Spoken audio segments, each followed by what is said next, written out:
Electrical calculations are essential for safe and efficient electrical installations. Two fundamental aspects are wire sizing and voltage drop calculations. Firstly, let's discuss wire sizing.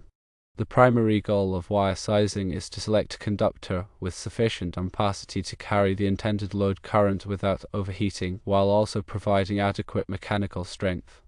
The National Electrical Code, NEC, provides guidelines and tables to assist in determining appropriate wire sizes. The ampacity of a conductor is its current carrying capacity in amps. Several factors influence a conductor's ampacity, including its material, size, insulation type, and installation conditions such as ambient temperature and the number of conductors bundled together. NEC Table 310.15b16, formerly Table 310.16, is a crucial reference for determining the allowable ampacities of insulated conductors rated up to 600 volts. This table provides ampacity values for various conductor sizes and insulation types based on an ambient temperature of 30 degrees Celsius or 86 degrees Fahrenheit. When the ambient temperature differs from 30 degrees Celsius, correction factors must be applied to the ampacity values obtained from Table 310.15b16. These correction factors are found in NEC Table 310.15b. Similarly, if more than 3 current carrying conductors are bundled together in a raceway or cable, directing factors from NEC Table 310.15 must be applied to the ampacity values. These directing factors account for the increased heat generated by multiple conductors in close proximity. In addition to ampacity, voltage drop is another critical consideration in wire sizing. Voltage drop refers to the decrease in voltage along a conductor due to its resistance. Excessive voltage drop can lead to inefficient operation of electrical equipment, reduced light output, and potential equipment malfunction. The NEC recommends limiting voltage drop to no more than 3% for branch circuits and 5% for feeders. To calculate voltage drop, the following formula can be used: voltage drop equals current times resistance, where voltage drop is the voltage drop in volts, current is the current flowing through the conductor in amps, and resistance is the resistance of the conductor in ohms. The resistance of a conductor depends on its material, length, and cross-sectional area. NEC Chapter 9, Table 8 provides the resistance values for various conductors per 1000 feet. To determine the total resistance of a conductor, multiply the resistance per 1000 feet by the length of the conductor in feet and divide by 1000. Once the voltage drop is calculated, it can be compared to the allowable voltage drop limit specified by the NEC. If the calculated voltage drop exceeds the limits, the conductor size must be increased to reduce the resistance and minimize the voltage drop. Now let's delve deeper into the step-by-step process of wire sizing. Firstly, determine the load current. Calculate the total current that the conductor will be carrying. This can be done using Ohm's law or by referring to the nameplate ratings of the connected equipment. For example, if you have a 120 volts motor that draws 10 amps, the load current is 10 amps.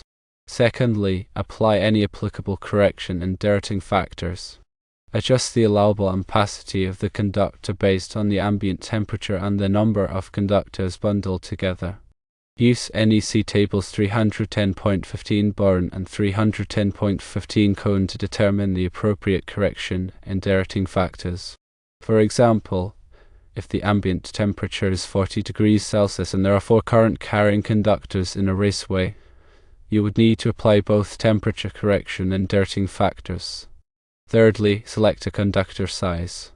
Choose a conductor size from NEC Table 310.15b16 that has an ampacity equal to or greater than the adjusted load current. Ensure that the conductor's insulation type is suitable for the application. For example, if the adjusted load current is 25 amps and you are using THHN conductors, you would select a 12 American wire gauge OG conductor, which has an ampacity of 30 amps. Fourthly, calculate the voltage drop. Use the voltage drop formula to calculate the voltage drop along the conductor. Determine the conductor's resistance per 1000 feet from NEC Chapter 9, Table 8 and calculate the total resistance based on the conductor's length. For example, if you are using a 12 AWG copper conductor with a length of 100 feet and carrying 20 amps, the voltage drop would be calculated as follows. The resistance of 12 AWG copper conductor is approximately 1.98 ohms per 1000 feet. The total resistance would be 1.98 ohms divided by 1000 feet multiplied by 100 feet, which equals 0.198 ohms. The voltage drop would be 20 amps times 0.198 ohms, which equals 3.96 volts. Fifthly, verify voltage drop limits. Compare the calculated voltage drop to the allowable voltage drop limit specified by the NEC. If the calculated voltage drop exceeds the limits, increase the conductor size and repeat steps 4 and 5 until the voltage drop is within acceptable limits. For example, if the allowable voltage drop is 3% of 120 volts, which equals 3.6 volts, and the calculated voltage drop is 3.96 volts, you would need to increase the conductor size to reduce the voltage drop. You could try using a 10 AWG conductor, which has a lower resistance. Sixthly, consider other factors. Consider any other relevant factors that may affect the conductor selection, such as mechanical strength requirements, environmental conditions, and cost.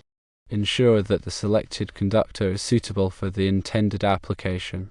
For example, if the conductor will be exposed to corrosive chemicals, you may need to choose a conductor with a special insulation type that is resistant to those chemicals.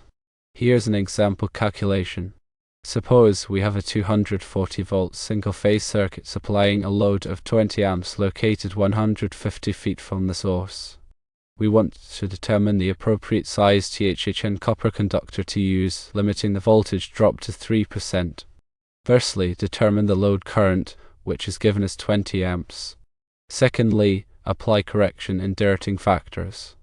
Assuming the ambient temperature is 30 degrees Celsius and there are no other conductors in the raceway, no correction or directing factors are needed. Thirdly, select a conductor size. From NEC Table 310.15b16, a 14 AWG THHN copper conductor has an ampacity of 20 amps. However, we need to check the voltage drop.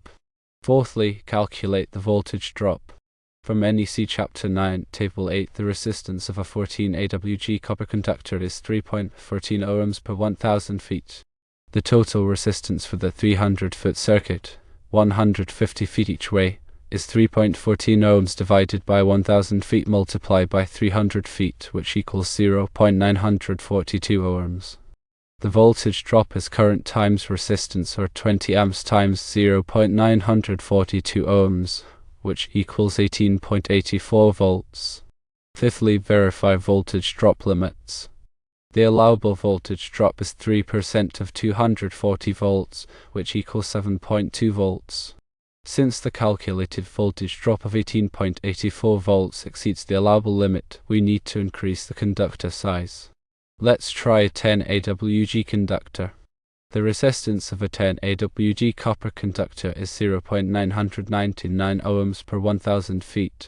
The total resistance for the 300-foot circuit is 0.999 ohms divided by 1000 feet multiplied by 300 feet, which equals 0.2997 ohms. The voltage drop is 20 amps times 0.2997 ohms, which equals 5.994 volts. This is less than the allowable 7.2 volts. Therefore, a 10 AWG THHN copper conductor is sufficient for this application. In summary, wire sizing and voltage drop calculations are essential for ensuring safe and efficient electrical installations.